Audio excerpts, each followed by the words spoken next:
Hoy día comenzamos una serie de estudios relacionados con las Escrituras y damos gracias al Señor el permitirnos estar reunidos en torno a ella, en torno a la palabra de Dios. Tradicionalmente se celebra el mes de la Biblia, no sé desde cuándo, no necesariamente me he detenido a verlo, pero es muy sano el que podamos comprender el propósito y frente a hacer una comparación. Cada uno de nosotros celebra su cumpleaños o alguna fiesta especial en un día señalado. Creo que es sabio,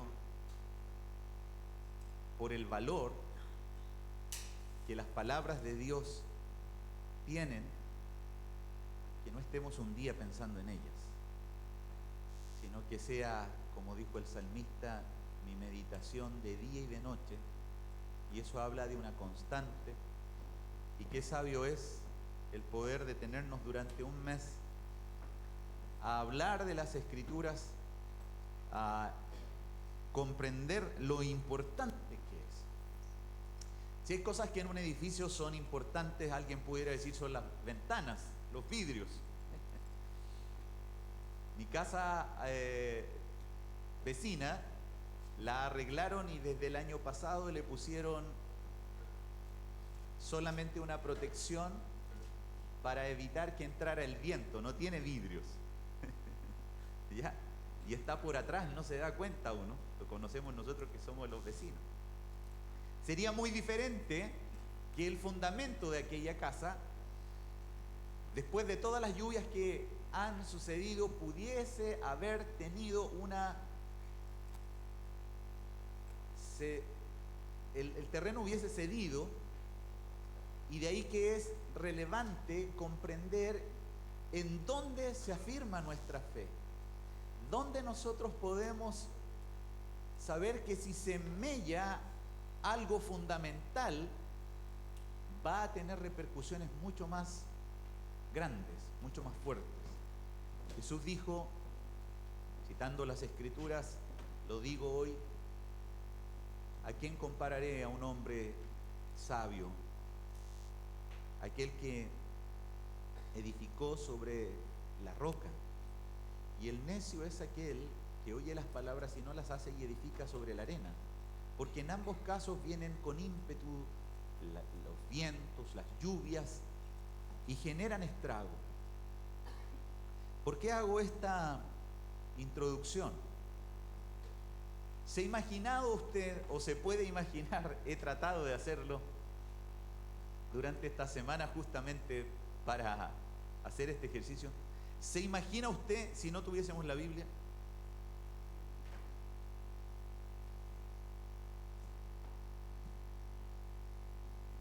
¿Qué haríamos aquí nosotros? ¿Cuál sería el fundamento de nuestra enseñanza? ¿Para dónde se orientaría nuestra fe? ¿Cómo pudiésemos nosotros comprender ciertas cosas que solamente están reveladas en las Escrituras? Con mi hija menor me corresponde viajar frecuentemente y tenemos la posibilidad de apreciar toda la creación. Y al apreciar la creación, vemos qué bella es toda.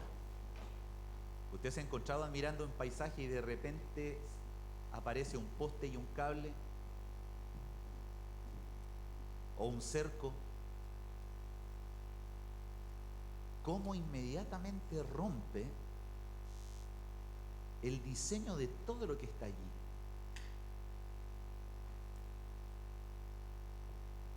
La palabra de Dios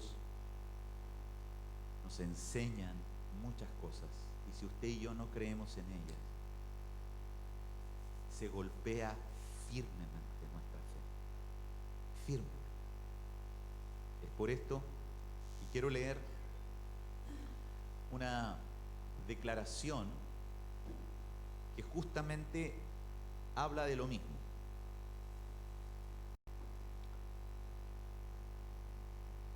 En la década del 70, Harold Lindsey publicó un libro titulado La batalla por la Biblia. En este librito Lindsey abordó algo que se había convertido en materia de gran controversia: la veracidad y fiabilidad de las Escrituras. Es decir, primero, la veracidad y la fiabilidad. Cuán veraz y cuán confiable es la Escritura. Qué interesante. Cuán veraz y cuán confiable es la Escritura. Ese era el contenido de aquel libro. En medio de incontables argumentos contra la inspiración, la infalibilidad e inerrancia de la Biblia, Lindsey tomó una postura y declaró que la Biblia sigue siendo digna de confianza. Fue este mismo deseo de hacer frente al persistente cuestionamiento de la integridad de la Biblia que reunió más de 250 líderes evangélicos en una ciudad de Estados Unidos, en Chicago, en Illinois, en octubre de 1978. En aquel congreso, convocado por el Concilio Internacional sobre la Inerrancia Bíblica, pretendía trazar una línea en la arena. Línea en la arena. ¿Usted sabe lo que significa una línea en la arena? Fácilmente se puede borrar, ¿verdad? Pero pretendían trazarlo afirmando la postura protestante histórica respecto a las Escrituras. La línea se puede interpretar en la arena simplemente porque la hizo un hombre. ¿Entiende? Porque la hacen los hombres. El resultado fue la declaración de Chicago sobre la inerrancia bíblica. La Biblia no tiene errores. Este asunto es crucial. Es a través de la Biblia que la Iglesia ha afirmado históricamente comprender los asuntos de la fe y de la vida. Nosotros, amados hermanos, como cuerpo de Cristo, como parte de la Iglesia de Dios, afirmamos que la Escritura es nuestra regla de fe. Es que rige, es la norma que rige nuestra fe.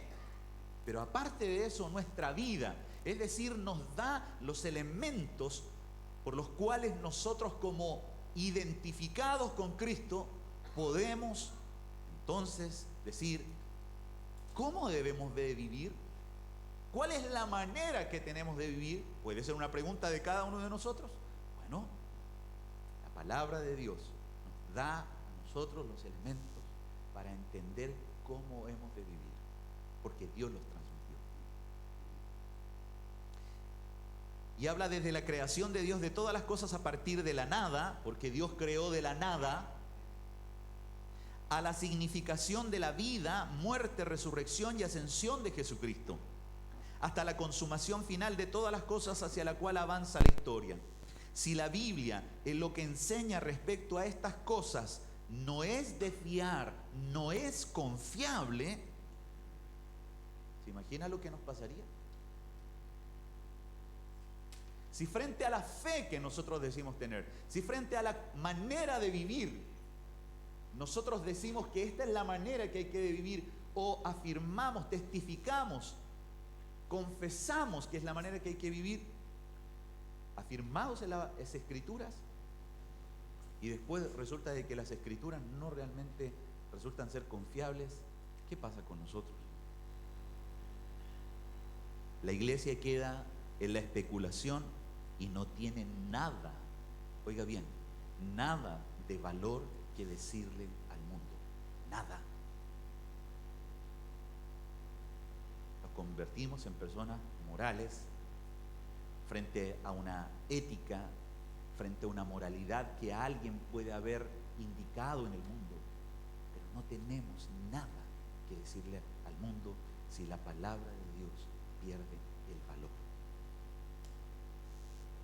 Por eso, amados hermanos, hago un paréntesis aquí. No sirve de nada tener tu Biblia en la casa, allí arrumbada, y no necesariamente escudriñarla. Eso es justamente quitarle valor a lo que la palabra de Dios es, sin que redunde en ello, porque vale la redundancia aquí. La palabra de Dios tiene valor porque es la palabra de Dios. ¿Entienden? La palabra de Dios es valiosa, es preciosa, porque es la palabra de Dios. En los más de 30 años transcurridos, más, porque estamos hablando del 78, ya casi 41 años, ¿verdad? La batalla por la Biblia no se ha apaciguado. Hoy día hay muchas personas que llaman, ¿verdad?, a la Escritura algo que no es de confiar, y obviamente siguen los ataques. Es más imperativo que nunca que los creyentes comprendan qué es la Biblia y por qué pueden confiar en ella de todo corazón. Amados, de todo corazón. Todo lo que pertenece a la vida y a la piedad nos ha sido revelado por la palabra de Dios. Todo lo que pertenece a la vida y a nuestra salvación es lo que Dios ha transmitido en la palabra. Y por eso debemos de confiar.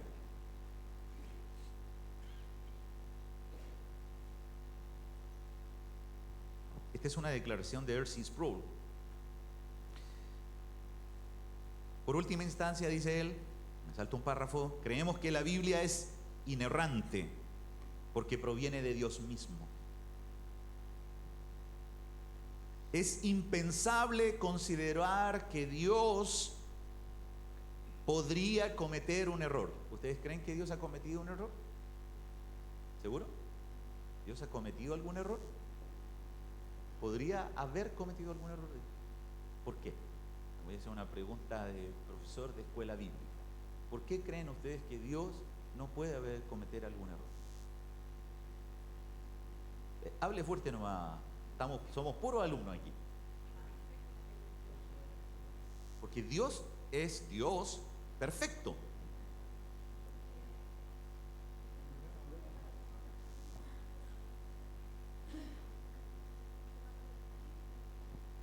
Él no cambia. Dios es inmutable. Él es eterno. Perdón, ¿qué dijo el hermano Luis? Soberano de todas las cosas, ok.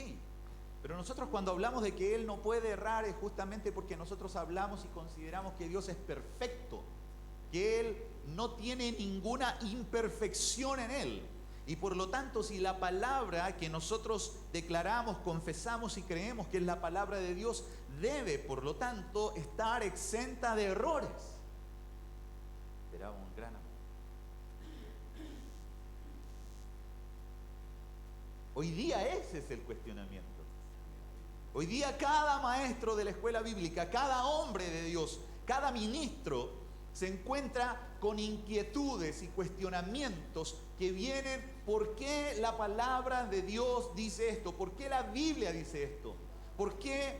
Ayer escuchaba a alguien que el Dios del Antiguo Testamento no es el mismo Dios del Nuevo Testamento. ¿Puede eso ser cierto?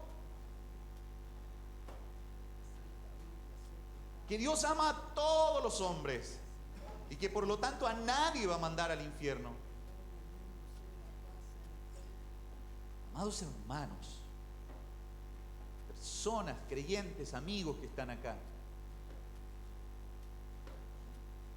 la Biblia es inerrante porque proviene de Dios mismo y es impensable considerar que Dios podría cometer un error. Por lo tanto, es imposible que su palabra contenga errores. Esta es nuestra fe. Podemos confiar en la Biblia porque podemos confiar en Dios. R.C. Sproul. ¡Qué palabra! Me inspiran. Lo quise leer en la introducción de lo que significa hoy día la inspiración de las Escrituras, porque, amados hermanos, lo que hemos de considerar y lo que hoy me corresponde comenzar a compartir con ustedes dentro de lo que es los temas de las Escrituras, viene con la inspiración de las Escrituras.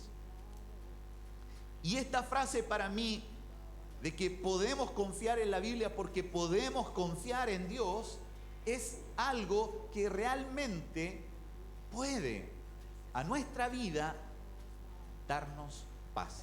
En lo personal, me da mucha paz comprender esta verdad, que puedo confiar en la Biblia porque es la palabra de Dios y porque Él es confiable.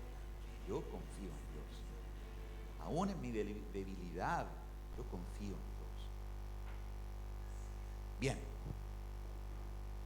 Dicho esto, es por esta causa, por todos los ataques que vienen sobre las Escrituras, sobre cada una de las dudas que de repente se pueden presentar de las mismas palabras de Dios, que necesitamos, sin lugar a dudas, poder comprender y estudiar lo que significa la inspiración.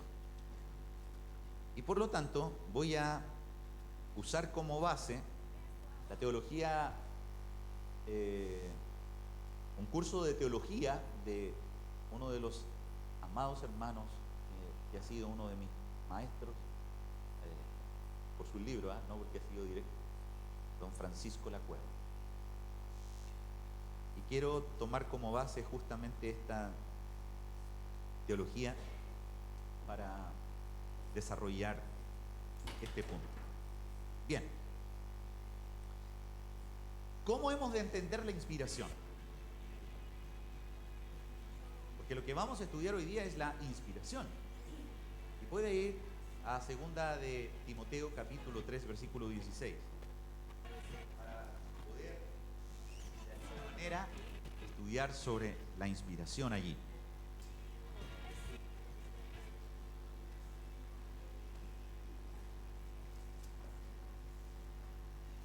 Quizá hoy día vamos a tocar 2 textos solamente, pero aquí está la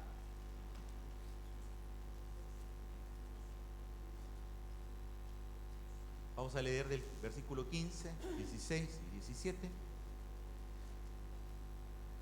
El apóstol Pablo en una de las cartas pastorales le escribe a Timoteo, ya él está a punto de ser martirizado, y en 2 de Timoteo capítulo 3 versículo 15 dice así: persiste tú en lo que has aprendido y te persuadiste sabiendo de quién has aprendido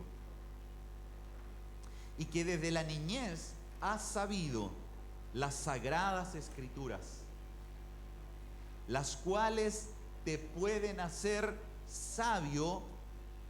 ¿Para qué? Para la salvación, por la fe que es en Cristo Jesús. Y este es nuestro texto. Toda la escritura es inspirada por Dios y útil para enseñar, para redarguir, para corregir, para instruir en justicia, con un propósito, a fin de que el hombre de Dios sea perfecto, maduro, enteramente preparado para toda buena obra. Qué declaración de Pablo. Toda la escritura es inspirada por Dios. ¿Qué hemos de entender entonces por inspiración? Porque aquí el apóstol Pablo ya está diciendo de base que toda la escritura. Y vamos a ver algunos detalles de esto. Digamos, no voy a ir a lo que es positivamente, me voy a saltar algunas cosas. Dice, la inspiración, el Espíritu Santo obró. Y cuando hablamos de inspiración, estamos hablando de que el Espíritu Santo, Dios, obró. No simplemente en una acción pasiva. Él obró en los escritores de acuerdo con su manera de ser. Y esto es importante, ¿eh? Voy a hacerle preguntas no tan difíciles. ¿Quién escribió Génesis y Éxodo, Levítico, Número y Deuteronomio? Moisés. Moisés, ¿verdad? Voy a hacerle otra pregunta. Esta es más fácil. ¿Quién escribió Isaías? ¿Ah? Isaías parece, ¿cierto? ¿Quién escribió Daniel? Esdras, uno pudiera decir, sí, Esdras. ¿Quién escribió el Salmo?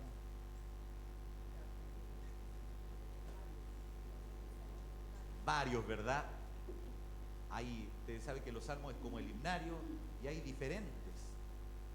Está David, de nosotros, al tiro, Salmo de Asaf, sale por ahí, ¿o no? Asaf, pues, ni lo pescamos a Asaf, y hay unos que nos gustan, y Asaf fue quien lo escribió, pero siempre David. No, hay un cántico de Moisés, y hay algunos que son anónimos, que aparecen allí. ¿Por qué hago esta pregunta? Porque hay muchos escritores que pudieron ser instrumentos de Dios, instrumentos, y esto es muy importante comprenderlo, porque el Espíritu Santo obró en los escritores, y estos escritores, cada uno de los que acabamos de nombrar, pero ¿cuántos escritores entendemos que, según nuestro estudio, que pudieron haber sido inspirados por el Espíritu Santo para escribir? ¿Cuántos son? ¿Saben ustedes? Aproximadamente 40. No está establecido tácitamente el número, pero se cree que fueron alrededor de 40. ¿En qué tiempo? ¿Cuánto tiempo? Diferentes tiempos, ¿sabe? Alrededor de 1500 años. 1500 años. O sea, estamos hablando de que la obra de Dios, y qué importante haber leído la introducción, porque la obra de Dios por medio de su Espíritu vino sobre un periodo no corto, no pequeño. Estamos hablando que la inspiración de Dios parte hace miles de años atrás. Es posible que el primer libro que se haya escrito haya sido el libro de Job, aunque aparece, ¿cierto?, al lado del Salmo, pero cronológicamente es posible que el primer libro escrito haya sido Job, y por lo tanto Dios inspiró para que se pudiese escribir ese libro, para mostrar su soberanía, su poder, su gracia, aún allí. También vemos después a Moisés escribiendo, siendo guiado por Dios de escribir cosas donde Moisés no estuvo presente. Amados hermanos, Moisés no estuvo presente el día de la creación, porque el hombre fue creado el sexto día y no se llamaba Moisés, se llamaba Adán. Adán no fue el que escribió, fue Moisés. Por lo tanto, imagínense que Moisés, después de 400 años de esclavitud y de haber pasado una historia no menor que se relata en el libro de Génesis, Moisés entra en el segundo libro en la historia para ser inspirado por el Espíritu Santo y ser aquel por medio del cual Dios le diría, le contaría, le instruiría para poder escribir lo que nosotros leemos en Génesis 1. Y dice, en el principio creó Dios. Qué maravilloso. Porque el Espíritu Santo, cuando nosotros vemos que toda la Escritura es inspirada por Dios, estamos hablando de la acción de Dios. Amados hermanos, de la acción de Dios. A Dios fue quien se le vino a su ser el poder comunicar la palabra. Y por lo tanto, el Espíritu Santo obra de acuerdo a la manera del ser de cada uno de los escritores, aprovechando su idiosincrasia personal, cultural. ¿Usted encontraría algún escritor mejor que Moisés, estando en la mejor universidad del tiempo antiguo, siendo uno de los príncipes de Egipto? Fue instruido de tal manera para lograr el propósito que Dios tenía de utilizarlo para su gloria. Qué bello eso, ¿no?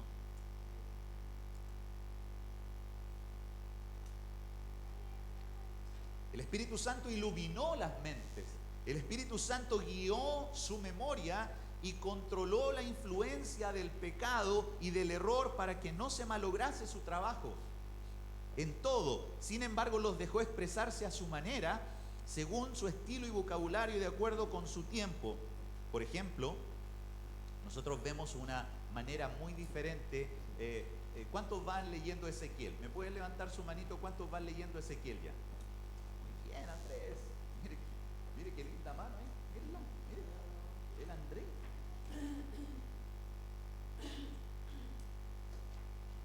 Y nos toca leer Ezequiel y los Salmos.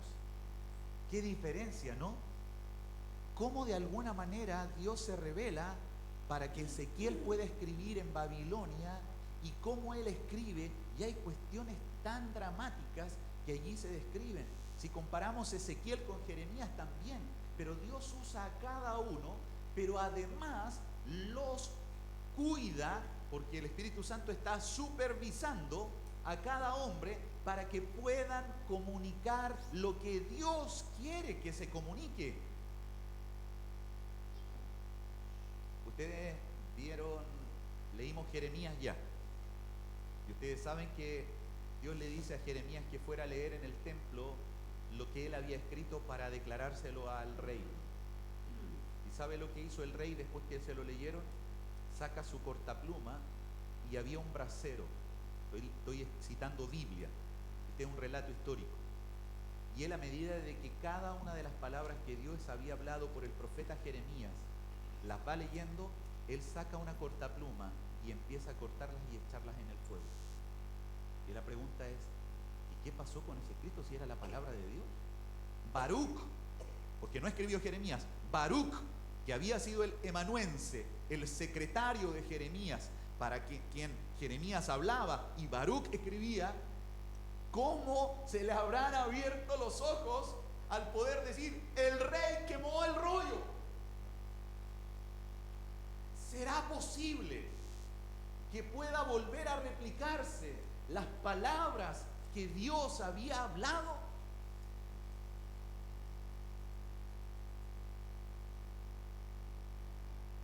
Un profesor me decía, repite todo lo que has dicho en los últimos 4 minutos, sin faltar nada. Y hablando justamente de esto, y a lo que debiera de acudir es al video que se está generando, para justamente que se volviera a decir, porque es imposible que por mis capacidades pueda volver a repetir lo mismo. La pregunta es, ¿verdad que Jeremías es limitado y que Baruch no se debe haber acordado? ¿Cómo lo vamos a hacer para que nuevamente la palabra venga y pueda quedar registrada? Bueno, Dios le dice a Jeremías, toma otro rollo y escribe nuevamente las palabras que yo te doy. Y usted podrá decir, ¿se podrá haber acordado? El Espíritu Santo es aquel que supervisó. Y amados hermanos, yo no sé cómo fue, porque para mí es misterio, pero lo que creo es de que Baruch recibió de la boca de Jeremías cada una de las palabras que Dios le había dictado a Jeremías. Saquen eso, Dios no dictó, que Dios le había hablado a Jeremías, y que en esa inspiración Dios permite que se vuelvan a escribir las mismas palabras.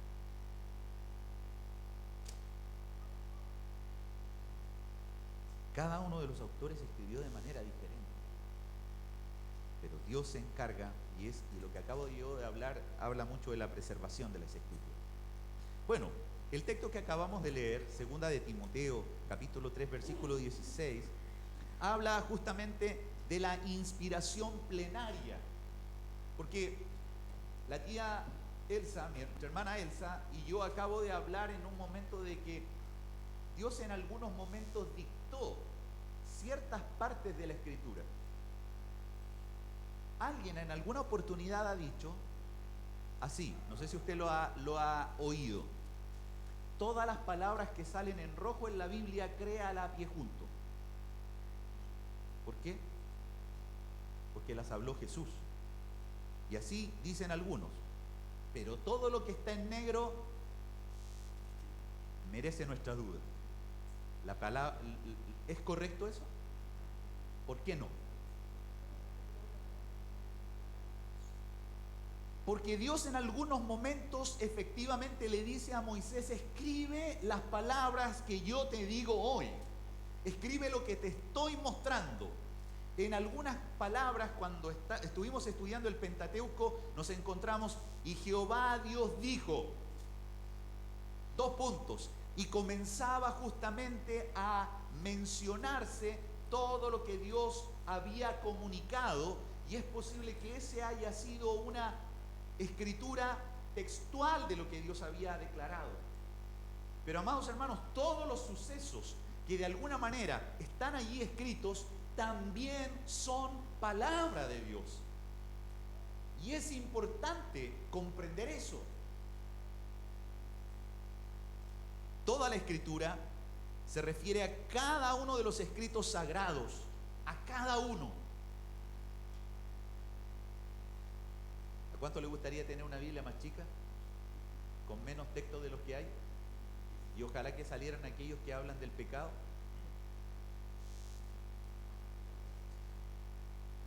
Yo sé que hay muchos que a veces les gustaría habilitarlo. No lo digo por ustedes, lo digo por aquellos que quieren acomodar. Pero la palabra, toda la escritura es inspirada por Dios y se refiere a cada uno de los escritos sagrados. Las sagradas escrituras, verso por verso, fue inspirada por Dios completamente.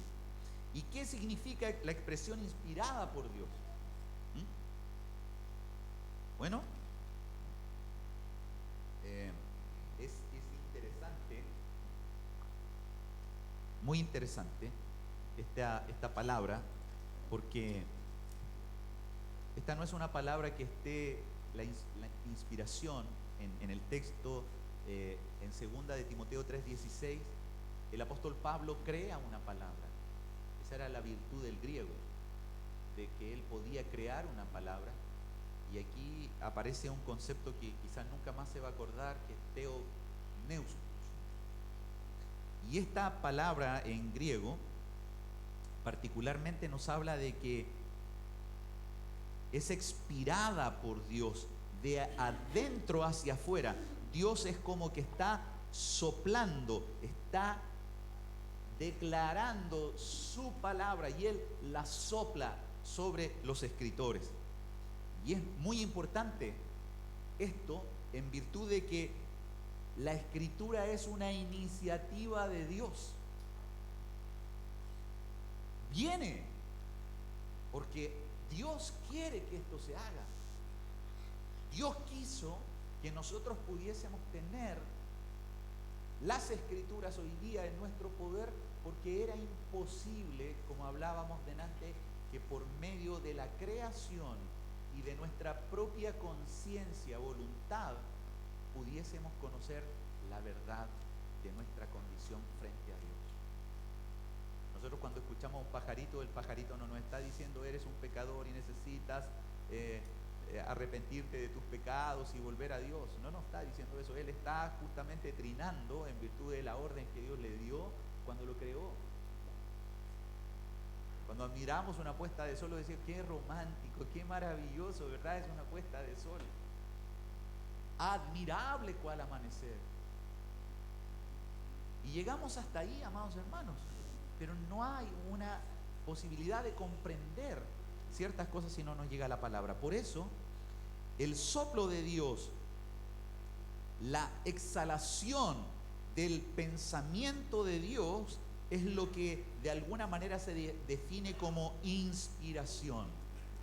No es que usted ha escuchado eso que hoy amanece inspirado y que uno puede de alguna manera empezar a hacer algunas cosas porque hoy parece que tengo un nuevo ánimo. No, la inspiración en este caso como concepto, y por eso, amados hermanos, a veces cuando estudiamos un poco más nos damos cuenta la importancia de entender los lenguajes bíblicos. En este caso es el griego, y en el griego habla esta palabra de neustos, como la palabra de inspirada. Dice así: la Sagrada Escritura es el producto de la acción de Dios en el hombre.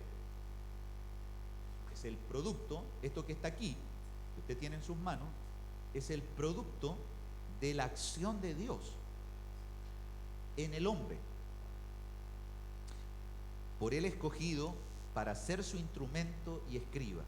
Es decir, Dios tomó a algunos hombres y ellos escribieron inspirados por Dios. Me gusta mucho y lo vamos a ver quizá en un texto secuente, pero lo voy a mencionar inmediatamente. Samuel Pérez Millos, justamente hablando respecto a la inspiración de las Escrituras, dice de la siguiente manera: el Espíritu Santo, al obrar en los escritores, él primeramente está supervisando lo que allí se está haciendo, lo que se está escribiendo, supervisando. ¿Usted ha tenido la labor de supervisar? Estar vigilando, viendo qué es lo que se está haciendo. Bueno, el Espíritu Santo está allí supervisando. Y una vez que el Espíritu Santo va guiando a cada uno de los escritores, librándolos del error, librándolos para que puedan, aún en su vida limitada, generar algún efecto indeseable en las Escrituras, el Espíritu Santo, Dios mismo, sopla la vida que tiene la palabra. ¿Se recuerdan? Yo no me acuerdo bien si fue el domingo pasado que el pastor predicó que la palabra de Dios es viva y eficaz, y es más cortante que espada de dos filos, y penetra hasta partir el alma y los tuétanos, y discierne los pensamientos y las intenciones del corazón. El Espíritu Santo está mirando qué es lo que se está escribiendo. Cada secretario, cada escriba está allí inspirado por Dios, pero a la vez él supervisa que la labor sea la correcta, y una vez que esa palabra quedó registrada, le da vida. Porque, amado hermano, no me diga que una conjunción o un artículo, un sujeto o un predicado de alguna manera tiene vida en sí mismo. Si yo leo él, no dice nada. Pero si leo en el contexto que en el principio era el verbo, y el verbo estaba frente a Dios y el verbo era Dios, es muy diferente lo que allí se da.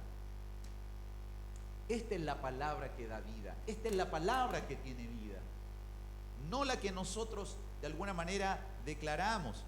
Y por lo tanto, cada uno de aquellos que escribieron son simplemente instrumentos de Dios. La Biblia surge de Dios, viene de Él, y por consiguiente es palabra de Dios. No sé si a usted le da seguridad eso, pero que Dios lo haya inspirado. ¿Usted ha ido a comprar alguna vez? Es más de una oportunidad, ¿ves? ¿Cierto? Y una de las cosas que hoy día, si nosotros pudiésemos decirle aquí, ¿usted preferiría un producto que lo elaboraron en China o usted preferiría un producto que lo elaboraron en Japón o Alemania?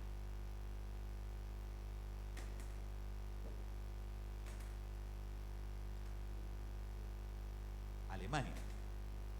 ¿Qué dice aquí? Puede ser Japón también, ¿verdad? ¿Y por qué no China?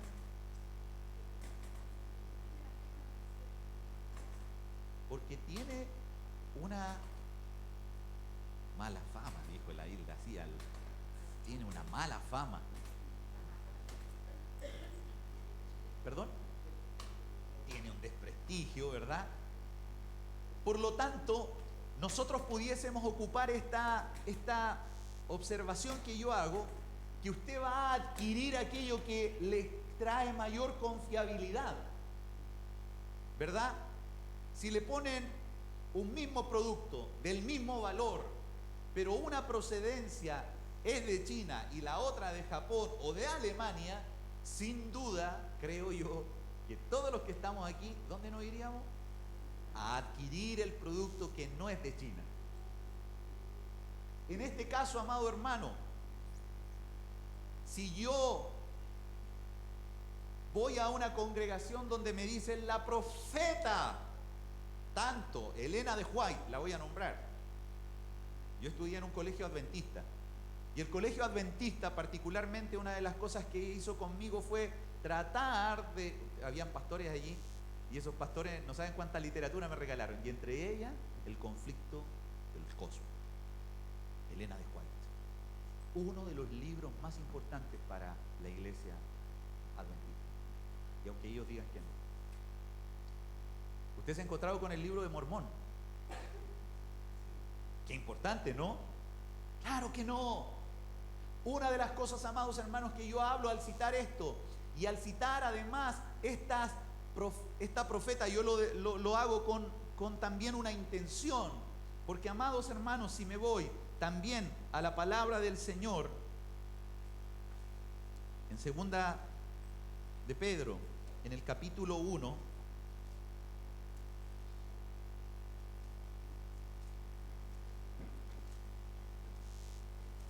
¿cuánto podemos confiar en los hombres? Hago la pregunta. ¿Podemos confiar en los hombres o no? Estoy seguro que alguien me pudiera citar Jeremías y dice, maldito el hombre que confía en el hombre. ¡Wow! Al tiro, porque bíblicos totales, ¿no? Maldito en el hombre que confía en el hombre, que pone carne. No me recuerdo muy bien, está en Jeremías capítulo 17. ¿Por qué hago esta observación? Porque estamos hablando de la palabra de Dios.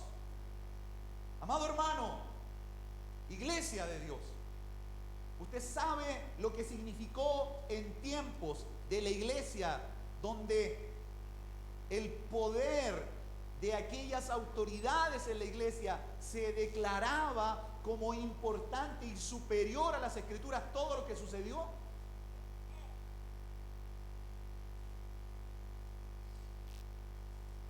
Toda la escritura es inspirada por Dios. Porque, amados hermanos, sea todo hombre es pecador, sujeto a error, aún nosotros mismos, siendo renacidos de una simiente incorruptible, estamos aún siendo perfeccionados. Entonces, segunda de Pedro, el apóstol Pedro dice, amados hermanos, que voy a leer de arriba, de segunda de Pedro capítulo 1, versículo 12. Por esto yo no dejaré de recordaros siempre estas cosas, aunque vosotros las sepáis y estéis confirmados en la verdad presente, pues tengo por justo, en tanto que estoy en este cuerpo, el despertaros con amonestación, sabiendo que en breve debo abandonar el cuerpo, como nuestro Señor Jesucristo me ha declarado. Él sabía que iba a morir. También yo procuraré con diligencia que después de mi partida vosotros podáis en todo momento tener memoria de estas cosas. Porque no os hemos dado a conocer el poder y la venida de nuestro Señor Jesucristo siguiendo fábulas artificiosas, sino como habiendo visto con nuestros propios ojos su majestad. ¿Qué está relatando Pedro? Pedro está relatando que él fue testigo. Él dice, yo no escuché estas cosas ni me las contaron. Yo fui testigo de su majestad. Pues cuando él recibió de Dios Padre honra y gloria, le fue enviada de la magnífica gloria una voz que decía, este es mi Hijo amado en el cual tengo complacencia. ¿Dónde lo escuchó Pedro? ¿Dónde lo escuchó Pedro? En la transfiguración. Pedro no estaba en el bautismo. Y ahí es cuando Pedro dice, bueno, el Señor, que nosotros estemos aquí, haremos una enramada para ti, para Moisés y para Elías. Él lo vio. Y dice, y nosotros oímos esta voz enviada del cielo cuando estábamos con él en el Monte Santo. Oiga, amados hermanos, yo he visto películas del antiguo tiempo y una de las cosas que vemos es que muestran algunos lo que significaba que viniera Pedro a un lugar y cómo ellos de alguna manera dramatizan el que haya venido alguien muy importante, cómo todos se volcaban a él. Había sido un testigo, había estado con el maestro. Pero el versículo 19 viene de alguna manera a orientarnos. Dice así: tenemos también la palabra profética, ¿cómo dice su Biblia? Más segura, a la cual hacéis bien en estar atentos, como una ampolleta LED. Él dice como una antorcha, porque justamente era lo que usaban allí. Pero justamente hoy día, actualizándolo, pudiéramos decir, es como una antorcha, es como una luz en medio de la oscuridad. ¿Qué? La palabra profética más segura, en la cual hacéis bien en estar atentos, porque es como una luz que alumbra en medio de la oscuridad. No puedo dejar de recordar: lámpara es a mis pies tu palabra y lumbrera a mi camino. El apóstol Pedro, amados hermanos, vivió con Jesús y él podía haber sido y era considerado como una autoridad, era una de las columnas de la iglesia de Jerusalén. Y aún a pesar de su testimonio y de él declarar lo que había visto, él dice: ustedes deben ser cuidadosos y prestar atención a la palabra profética más segura. ¿Cuántos se han soñado cosas, amados hermanos?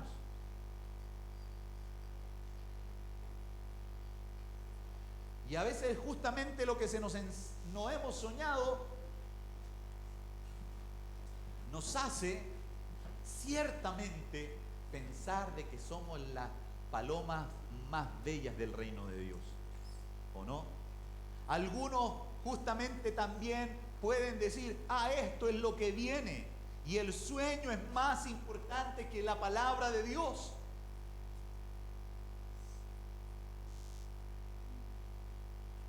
Cuán importante es, amados hermanos, y lo está diciendo el apóstol Pedro, inspirado por el Espíritu Santo, tomando la palabra, siendo supervisado por él y exhalándole y dándole poder a la palabra, para que nosotros hoy día podamos decir: alerta, cuidado lo que sueñes, cuidado lo que oigas, cuidado lo que hoy día puede estar de moda, cuidado.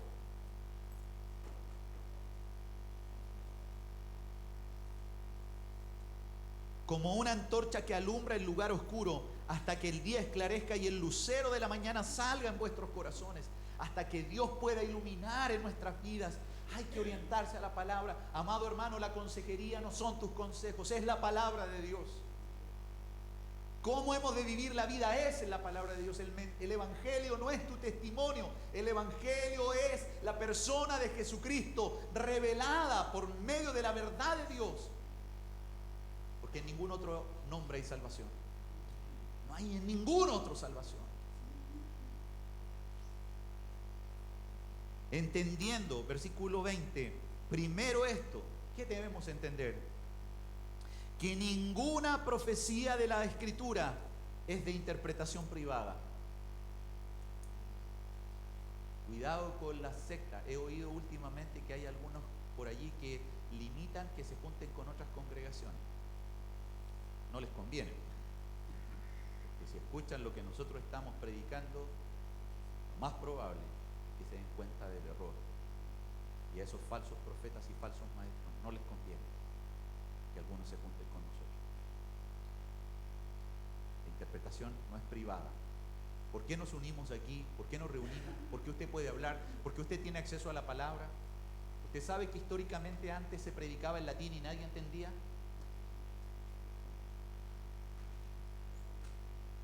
Porque hablaban alemán y les predicaban en latín. ¿Usted entiende cómo serían esas? Amén. ¿Cómo dirían amén? Aquí. Ahora a veces también algunos de nosotros predicamos en latín porque parece que nadie entiende. Y los predicadores debemos hacer comprensible el mensaje de Dios. Si no, Dios les libre de nosotros.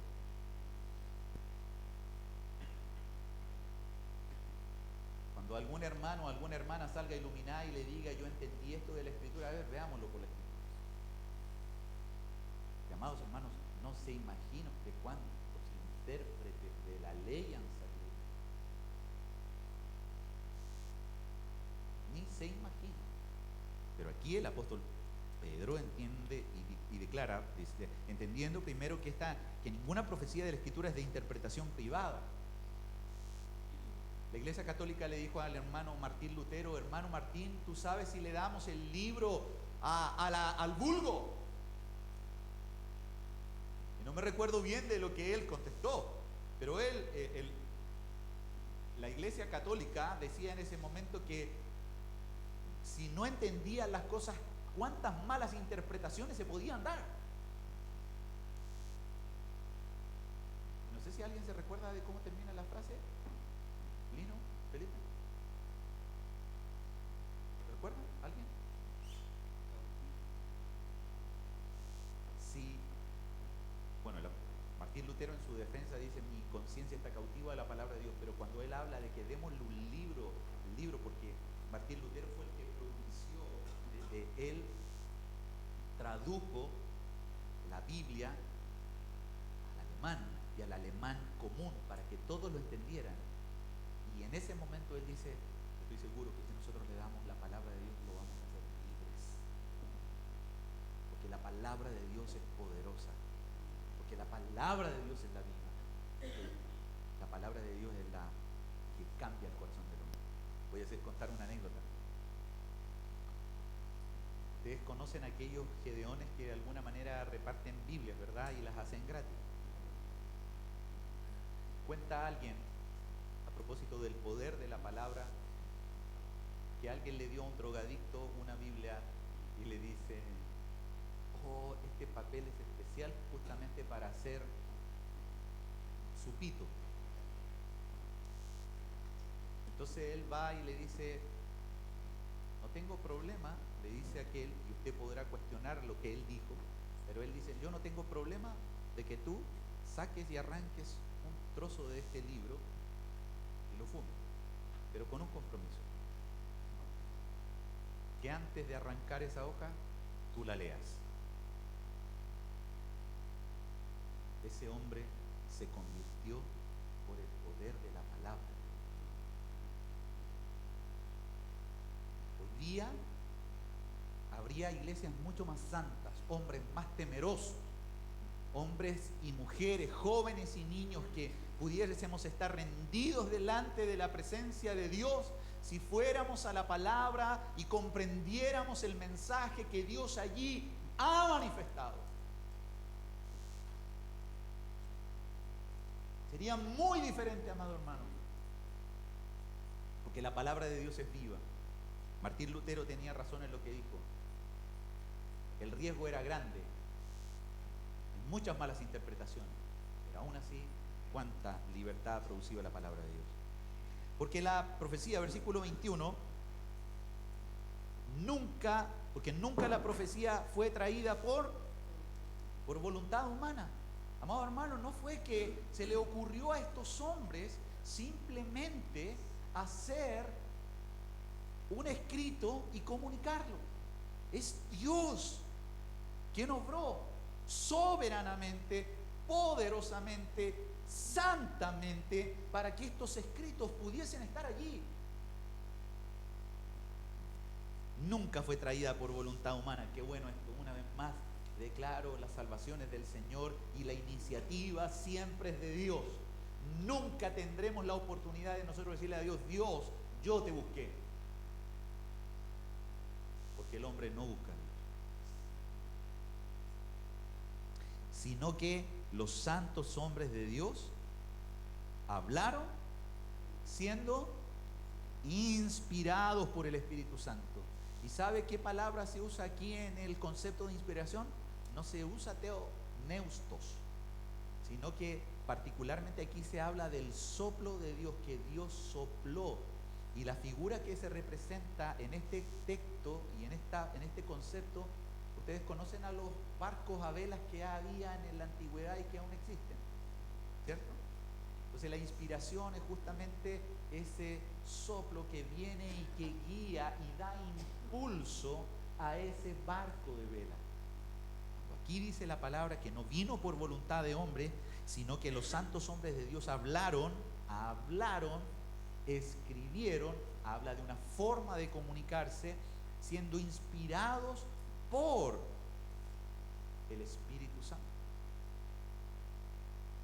Cuán importante es que nosotros entendamos la inspiración de las Escrituras. Es Dios actuando.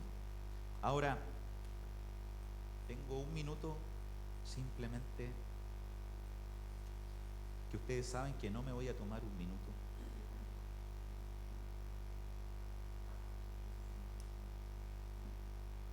Ahora, la pregunta es, ¿para qué Dios inspiró las Escrituras?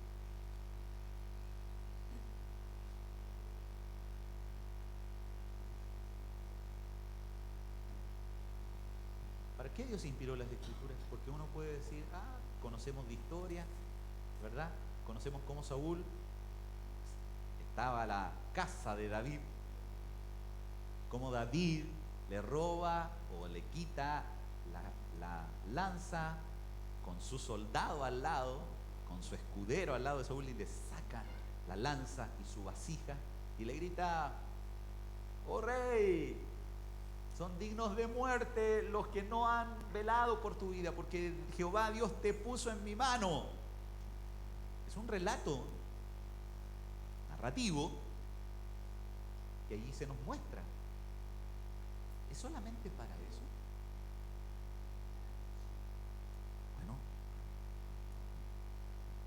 quiero volver simplemente al capítulo de Timoteo, en capítulo 3, versículo 16, donde dice: toda la Escritura es inspirada por Dios y es útil, primeramente para enseñar. ¿Qué me debe enseñar? Lo que dice anteriormente es que desde la niñez has aprendido que las sagradas Escrituras, las cuales te pueden hacer sabio para la salvación. Amados hermanos, las Escrituras fueron dadas por Dios para que nosotros conociésemos nuestra condición. La relación de Dios con el hombre se rompió en Edén cuando Adán pecó, y usted y yo no lo sabríamos mirando el atardecer. Usted y yo nos salvaríamos de toda la culpabilidad del hombre que adquirimos por esa caída si no tuviésemos Romanos capítulo 5 versículo 12. Usted y yo, amado hermano, no sabría que es malo, aunque su mamá le hubiera dicho que es bueno y fuera el querubín de su papá. Malos. Porque usted y yo, al mirarnos al espejo, sabemos nuestra condición frente a la santidad de Dios. Y debemos de decir lo mismo que dijo Isaías y lo mismo que dijo Pedro: ay de mí que soy muerto, porque soy un hombre pecador. Eso no lo sabríamos, amado hermano, mirando el avellano cómo florece. La palabra de Dios está dada para que nosotros aprendamos de nuestra condición de pecado, para que sepamos por los evangelios. Por eso es importante los evangelios, porque Jesucristo allí es revelado, y el apóstol Juan dice claramente el propósito por el cual escribió su libro. Si se escribieran todas las cosas que Jesús hizo, no cabrían los libros en este mundo. Pero las cosas que yo he escrito, inspirado por el Espíritu Santo, son para que ustedes crean que Jesús es el Cristo, el Mesías, el prometido por Dios, cuando le dijo a Moisés: os levantaré profeta como él, y él hablará mis palabras y a él oiréis. No lo sabríamos, amado hermano, si Marcos no hubiera escrito, si Mateo no hubiera escrito, si Lucas no hubiera escrito y hubiese podido rescatar aquella conversación que Jesús tiene con los que iban camino a Maús, donde dice: oh, insensatos y tardos de corazón. No estaba escrito de mí en la ley, en los profetas y en los salmos estas cosas es necesario que sucediesen. fueron abiertos los ojos de esos hombres y pudieron comprender que con quien hablaban era como decía la Escritura, con aquel que no vería corrupción, porque la muerte no le podía ver. Todo esto, amado hermano, lo comprendemos, que somos pecadores, somos enemigos de Dios como hombres, si es que no manifestamos la fe en Jesús, nuestro Señor y Salvador. Pero nuestra vida termina ahí, termina con nuestro nombre inscrito en el libro de la vida. No, las palabras de Dios fueron inspiradas también ¿para qué? Para enseñarnos, para redarguirnos, es decir, para venir a advertirnos de las cosas que sabemos mal. Que yo, amado hermano, no sé si a usted le ha pasado cuántas veces nos encontramos con la palabra de Dios, con cosas que hacemos mal, que hemos creído mal, y es necesario cambiarlas, para corregir, para instruir en justicia. Y aquí viene lo importante, a fin de que el hombre de Dios sea perfecto, maduro. Aquí tenemos en estos momentos dos niñitos más pequeños, el Gabriel y el Cristóbal. Hoy se han portado bien. Pero igual, un lápiz roto que no se le cayó a usted, ¿no? A un niño. Lo más probable, y yo siempre lo he dicho, que ellos pueden cometer ruido, puedan ser un poco menos hábiles con algunas cosas. Niños, inmaduros. Muchas veces hay iglesias, personas que han asistido por años a las congregaciones, niños, sin ni un crecimiento, se enojan por las mismas cuestiones que se enojaban hace 30 años, las mismas. Tienen los mismos conceptos de años, justifican lo mismo. Y, amado hermano, la Escritura inspirada por Dios, poderosa, es para justamente producir que nosotros seamos de aquellos que creemos en el Señor, pero que a la vez podamos entender que como la palabra de Dios es verdad, inspirada por Dios y es su voluntad, Él quiere que hagamos lo que su palabra contiene y nos ha sido revelado, a fin de que seamos perfectos. Y uno dice, perfecto, nunca voy a ser perfecto. Entonces, ¿qué es lo que hace? Se justifica. Bueno, el concepto de perfección allí habla de madurez. Y por eso cito a un niño, porque un niño no es maduro. Pero después podemos ir viendo que van creciendo. El Andrés, después del Andrés podemos ir viendo jovencitos, ¿ah? Uno más grande como el mismo Sammy, que es don joven, en porte, enfatizar en porte, pero en la medida de que nosotros vamos creciendo, los que peinan canas hoy día son personas maduras.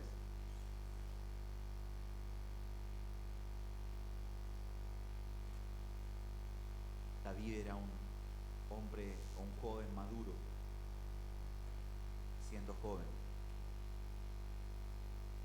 y habían algunos reyes insensatos peinando canas. Pero lo que la Escritura menciona es que la palabra de Dios, inspirada por Él, lo que quiere es revelarnos nuestra condición y que nosotros vayamos creciendo, vayamos madurando. ¿Usted cree que Dios lo puede lograr? Yo creo que sí. Ahora demos testimonio de que Él nos cambie, por mal. Seamos más misericordiosos, seamos más perdonadores, seamos más amorosos, seamos más pacientes, a fin de que el hombre de Dios sea perfecto y enteramente preparado para toda buena obra. Debemos estar preparados, ¿no? El hombre maduro. Espérate. Usted conoce de repente a los que son atadocitos y uno les pide algo y se mueven 1000 veces y quedan ahí mismo. Cuando uno adquiere madurez, adquiere habilidad. Y cuando adquiere esa habilidad, tiene la posibilidad de ser mucho más eficiente en lo que hace y eficaz, es decir, cumplir. Dios quiera que nosotros, al valorar la inspiración, tengamos a alguien en quien confiar, esto es en la palabra de Dios, como firme fundamento de nuestra fe. Pero aparte de tener esta palabra para nuestro fundamento, el Señor nos permita a la vez madurar, crecer para su gloria. Dios nos bendiga. Cierre sus ojos y decimos: Padre, en el nombre de Jesús, gracias por darnos la bendición de confiar en ti. Y al conocer tu verdad revelada en las Escrituras, vemos cuánto bien tú has hecho en nuestra vida, cuánto amor, cuánta misericordia. Señor, que tu pueblo tenga por la palabra profética más segura las Escrituras, de tal manera que alumbren en medio de la oscuridad y nos permitan ser conducidos por aquella senda que tú quieres que transitemos.